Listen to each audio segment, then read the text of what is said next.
Hi baby. Baby तुमने शादी कर ली, मुझे बुलाया भी नहीं। अरे वाह, तुम्हारी बेबी भी यहीं पर ही है। चलो इसी से बात करते हैं। हाय बेब्स, आई एम चेतना। वैसे तुम्हारे साथ शादी हुई है ईशान की। नाइस। ईशान, कौन है ये लड़की? ये मेरी दोस्त है। बेबी झूठ क्यों बोल रहे हो? वो ना शर्माता बहुत है। अब उसको डर है ना कि बीवी बुरा ना मान जाए। मैं इसकी फ्रेंड नहीं, एक्स गर्लफ्रेंड हूँ। फ्रेंड से बहुत ज्यादा क्लोज और सबसे लॉन्गर रिलेशनशिप रहा है हमारा। मैं बस इसलिए आई थी कि इसने मुझे शादी में बुलाया ही नहीं। तुम्हें डर लग रहा था क्या कि तुम्हारी शादी बर्बाद कर दूंगी? मैं ऐसी वैसी लड़की नहीं हूँ। मैं क्यों किसी लड़की का घर बर्बाद करूंगी? बट इतना लंबा रिश्ता था, 4 साल रिलेशनशिप में थे हम, तो बनता तो था ना कि बीवी देखूं कैसी है। और अच्छा ही वो आ गई। बेचारा ईशान, थोड़ा सा दिमाग लगा लेता तो इतनी सुंदर बीवी मिल रही थी, लेकिन नहीं, वो फैमिली प्रेशर भी होता है। वैसे तुम करती क्या हो? आई गेस कुछ भी नहीं करती होगी, देख के ही पता चल रहा है। घर के काम करती होगी, झाड़ू पोछा, इसीलिए ईशान ने शादी करी होगी तुम्हारे साथ। लेकिन मैं तो देखो इंडिपेंडेंट हूँ, इन्फ्लुएंसर हूँ, बहुत पैसे कमाती हूँ और फैंस भी बहुत है मेरे। मैं बताऊँ तुम्हें कैसा है ये? अब पास्ट का तो तुम्हें पता ही होना चाहिए ना इसके बारे में। अरे पति को क्या देख रही हो? गर्ल टू गर्ल बात हो रही है। तुम्हें सच्चाई बताऊंगी। तुम्हें पता है ना मर्द कैसे होते हैं? पता चल जाए ना तो ये अच्छी बात है। अभी तो आई गेस 4 महीने हुए हैं तुम्हारी शादी को, तो क्या बताऊं?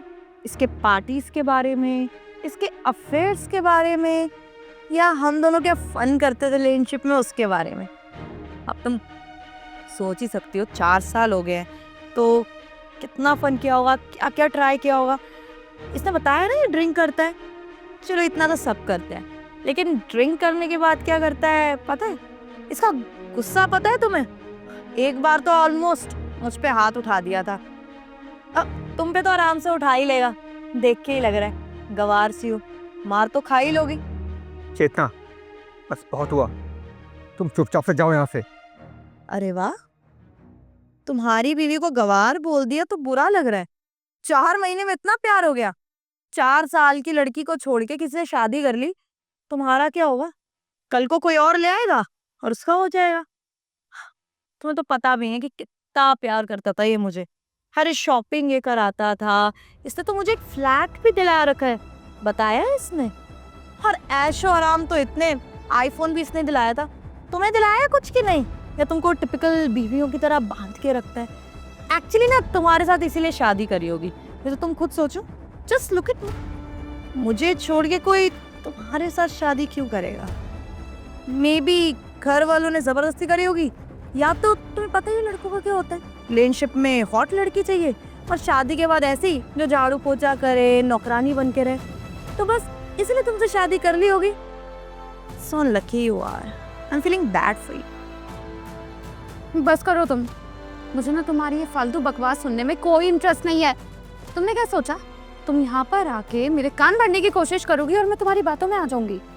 ईशान ने ना मुझे पहले ही बता दिया था कि तुम किस टाइप की लड़की हो और तुमने उसके साथ क्या क्या किया है और कैसे तुम उसको टॉर्चर करती थी और कैसे तुम दूसरे लड़कों के साथ ईशान को चीट कर रही थी।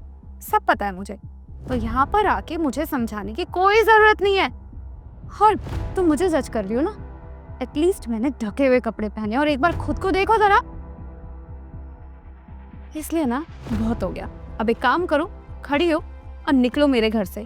अब मेरे पति की तरफ और मेरे घर की तरफ ना दोबारा मुड़ के देखने की जरूरत नहीं है तुम्हें। हाँ तो चेतना, जो तुम सुनने के लिए आई थी वो तुमने शायद सुन ही लिया होगा। अब यहाँ चाय पानी का इंतजाम करवाओ या फिर अपने आप जाओगे यहाँ से? तुम्हारे भले की बात करी थी। बस मेरा भला तुम्हें बताने की जरूरत नहीं। अब निकलो मेरे घर से।